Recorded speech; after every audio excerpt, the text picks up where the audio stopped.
E aí pessoal, eu sou o professor Daniel Reis, essa é mais uma aula do curso de Biologia para o Enem. Nosso assunto é vertebrados, então a parte 1 de vertebrados a gente não vai esgotar o assunto nessa aula, vai haver uma outra aula para completar. Dentro do grande tema, identidade dos seres vivos. Então lembra que os vertebrados estão dentro do filo dos cordados. Então junto com os cefalocordados e os urocordados, os vertebrados então vão compor esse filo, o filo dos cordados. E aquelas 4 características definidoras do grupo. Então a notocorda, o sistema nervoso dorsal, as fendas faríngeas e a cauda pós-anal. Então os vertebrados vão apresentar essas características em algum momento da sua vida, do seu desenvolvimento embrionário.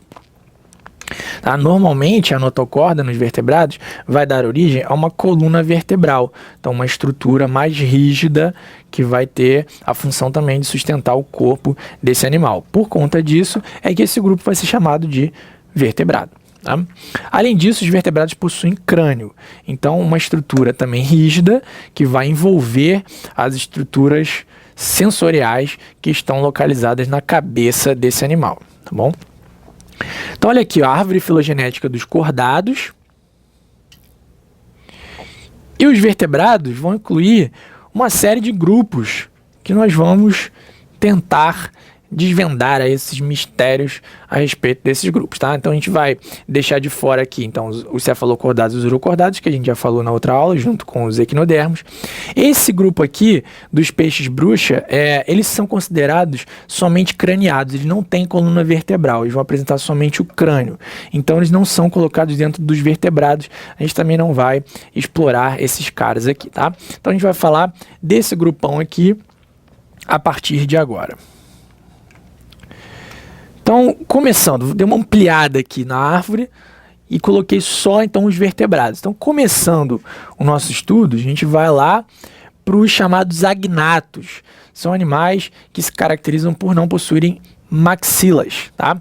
Então, estão lá as lampreias colocadas nesse grupo. Então, vão possuir coluna vertebral, no entanto, não possuem maxilas. Não possuem estruturas rígidas, seja ósseas ou cartilaginosas, que facilitem a aquisição de alimentos. Então, na região bucal, não há esse tipo de estruturas rígidas. Então, sem maxilas, vão ter então a boca circular sugadora. Então, o tipo de alimentação deles é eles vão sugar o alimento, tá? Existem, então, algumas espécies que serão ectoparasitas, vão ficar sugando o sangue de outros animais, tem ali uma série de discos, uma série de dentes formando como se fosse um disco, tá?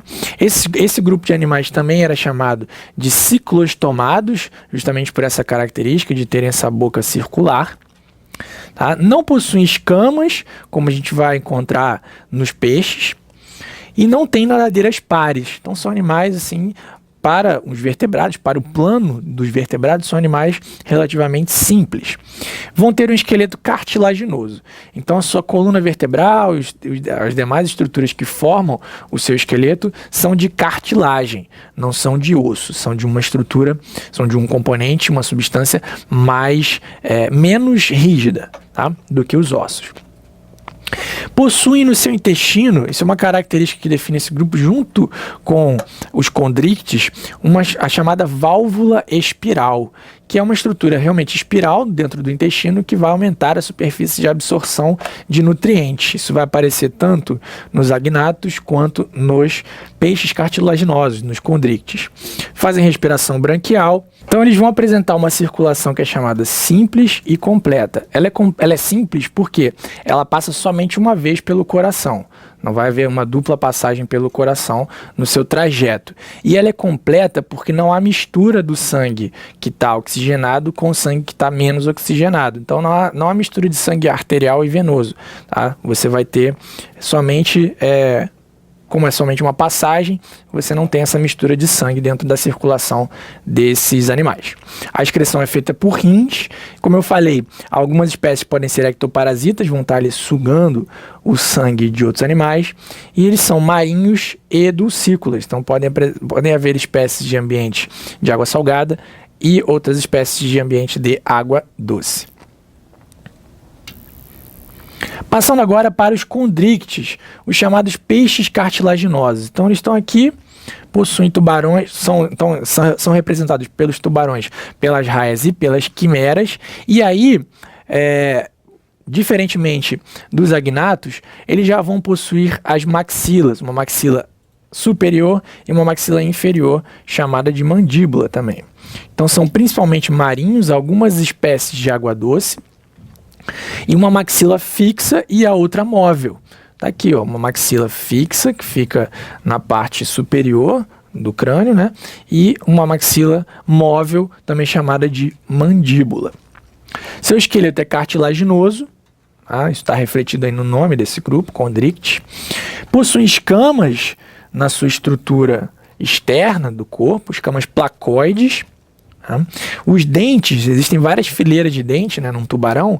Esses dentes são escamas modificadas e há uma contínua regeneração, uma contínua produção de dentes, porque eles são perdidos ao longo do tempo de vida desses animais. Olha aqui, dá pra gente ver várias fileiras de dentes aqui sendo formadas nas maxilas desses animais. Já vão então possuir nadadeiras pares, ao contrário dos agnatos, as nadadeiras pares peitoral e pélvica. E também tem uma válvula espiral, assim como os agnatos. Então lá no seu intestino vai haver essa válvula espiral para aumentar a absorção de nutrientes. Fazem respiração branquial.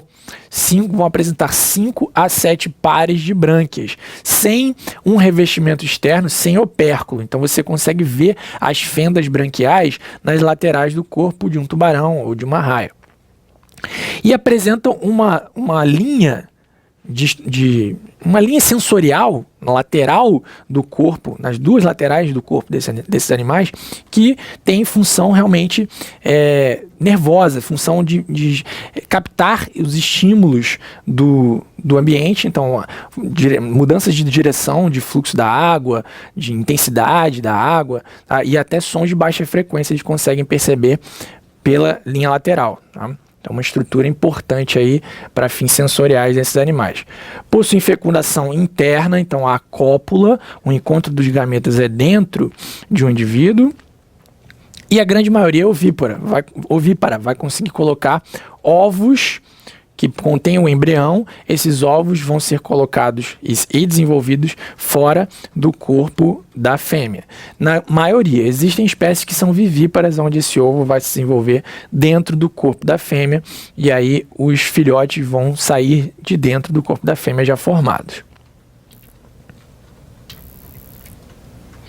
Aqui algumas imagens, então os 3 principais representantes do grupo, né? Os tubarões, as raias e as quimeras. As quimeras são animais menos conhecidos, mas também fazem parte do grupo dos condrictes.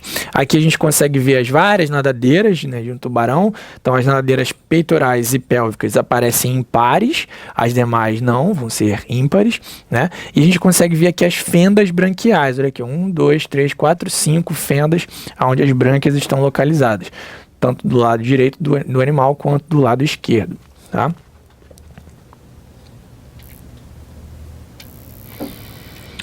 Passando agora para os peixes ósseos, os osteíctes.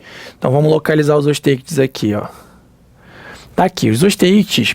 Na verdade, peixes, quando a gente fala peixe, a palavra peixe, ela não é um termo de significado filogenético correto, porque peixe não inclui um grupo que seja monofilético. Na verdade, se a gente for falar dos peixes, como a gente vê os peixes, né, aqueles animais marinhos ou de água doce, esse grupo ele não é monofilético, porque o grupo inteiro incluiria as espécies que também estão dentro dos anfíbios, dos répteis, das aves e dos mamíferos. Então, para fins evolutivos, peixes não é um termo correto, mas vulgarmente a gente utiliza.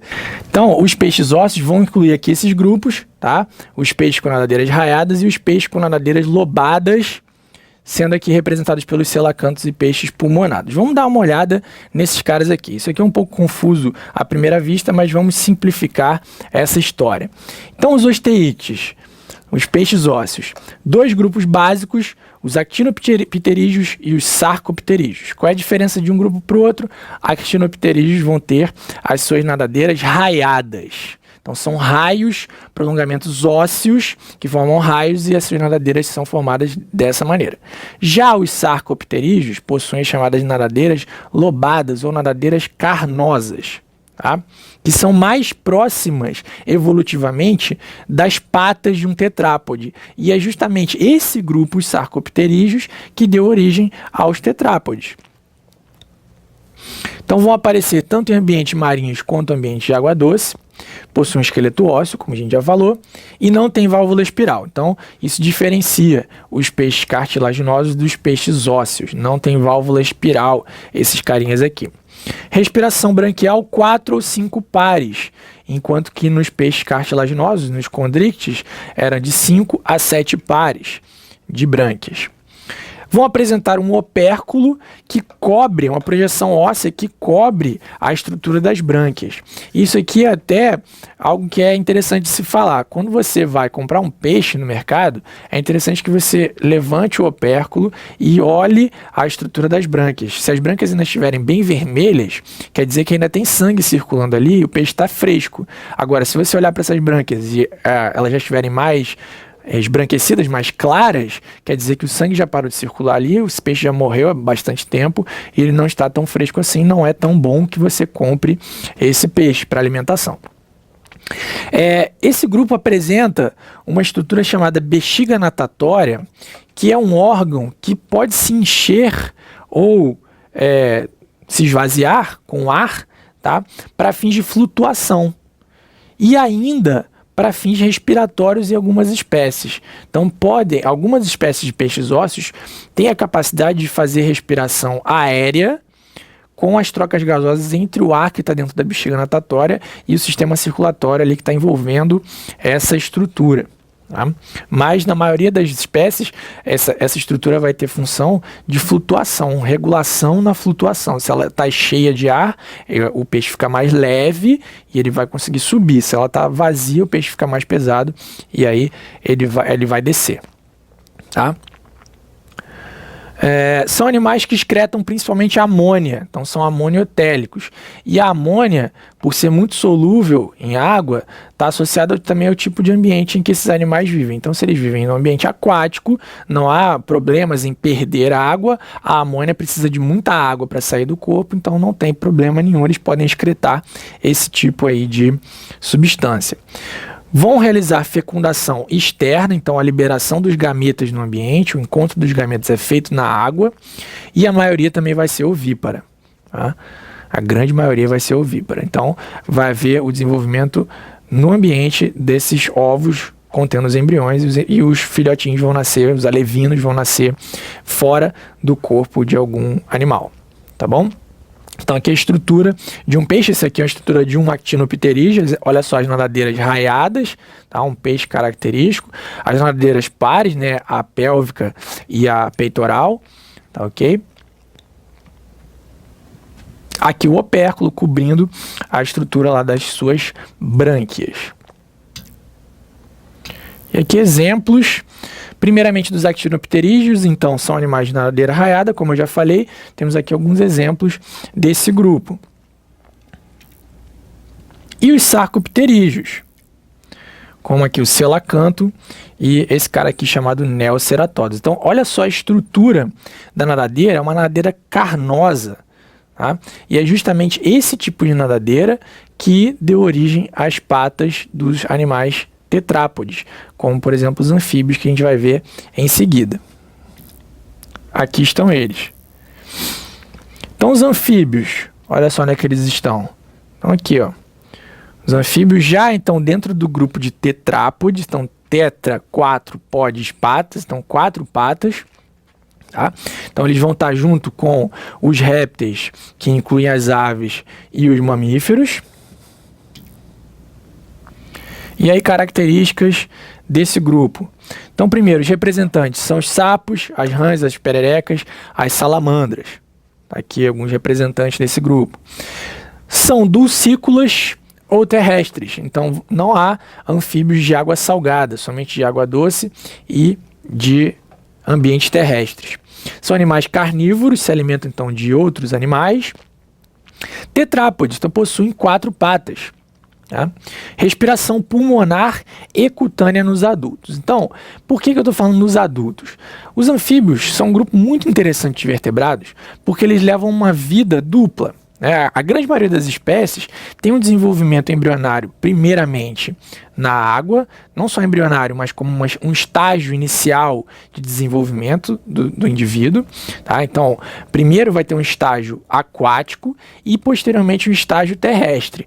Para que haja mudança de um ambiente para o outro, é necessário que sejam algumas mudanças fisiológicas aconteçam também no corpo desse animal. Por exemplo, a estrutura da respiração desses animais. Então, as larvas desses animais, dos anfíbios, que são larvas aquáticas, os girinos, têm respiração branquial. São estruturas respiratórias adaptadas à vida aquática. E os animais adultos possuem respiração pulmonar. Então, durante a metamorfose desses animais, há a transição desses tipos de respiração, da respiração branquial para a respiração pulmonar. Além desses tipos de respiração, tanto as larvas quanto os indivíduos adultos fazem a respiração cutânea. Então, há troca de gases através da pele, por difusão através da pele. E é por isso que a grande maioria dos anfíbios possui a pele úmida. Eles secretam um muco que mantém sempre essa pele úmida. Lembra lá de outros animais de invertebrados que faziam respiração cutânea, também possuem essa camada de muco, como por exemplo os anelídeos. Então os anfíbios também produzem um muco para facilitar a troca de gases na sua pele. Então vão realizar essa metamorfose. Algumas espécies não completam essa metamorfose e ficam, inclusive na vida adulta, em ambientes aquáticos, como é o caso desse cara aqui. Olha essas brânquias externas aqui, dessa espécie de anfíbio. Então existem algumas espécies que não completam essa metamorfose, mas a grande maioria vai realizar essa metamorfose. A circulação desses caras, então, ela é dupla e incompleta. Então, dupla porque passa 2 vezes pelo coração, você tem uma circulação sistêmica e uma circulação pulmonar, a semelhança do que a gente vê nos seres humanos, tá? Então, a pequena circulação e a grande circulação. E ela é incompleta porque há mistura de sangue arterial e venoso dentro do coração. O coração dos anfíbios possui apenas 3 cavidades, 2 átrios e um ventrículo. Então, nesse ventrículo único, há a mistura de sangue que está vindo dos pulmões, que está vindo bem oxigenado, para sangue que está vindo dos tecidos, onde ele está vindo pouco oxigenado. Então, há mistura ali nos ventrículos e, por conta disso, essa é uma respiração incompleta. Uma circulação incompleta, tá? A fecundação é externa, então os gametas são liberados no ambiente, eles se encontram na água, tá? Então há necessidade da água para a reprodução. Apesar de eles terem uma vida adulta terrestre, eles precisam da água para a reprodução. E a maioria é ovípara também, tá? Além da água para a reprodução, é necessária essa água também para a respiração, principalmente quando eles são nos estágios mais iniciais do seu desenvolvimento, a fase lá do girino. Então eles têm que estar na água para respirar, e quando eles são animais adultos, como eu falei, eles precisam estar em ambientes úmidos, para que essa água, essa umidade, favoreça a troca de gases entre a pele e o ar. Tá? Então são 2 motivos pelos quais esses animais precisam da água: a reprodução e a respiração. Tá? Aqui são representantes dos 3 grupos de anfíbios: os urodelos, que possuem cauda, são as salamandras; os anuros, que não têm uma cauda, como o caso dos sapos, as rãs e as pererecas; e os ápodes, que no seu desenvolvimento perderam as patas. É o caso aqui das gimnofionas, das cobras cegas, das cecílias, tá bom? E aqui um esquema da metamorfose de um sapo. Então, ocorre aqui o contato entre o macho e uma fêmea, a liberação dos gametas no ambiente, dos espermatozoides, dos óvulos, a fecundação externa. Então, o ovo se desenvolve na água e aí vai haver a formação de uma larva, de um girino. Tá aqui, essa larvinha com brânquias externas, então respiração branquial. Tá? Ela vai então sofrer a sua metamorfose, a perda da cauda.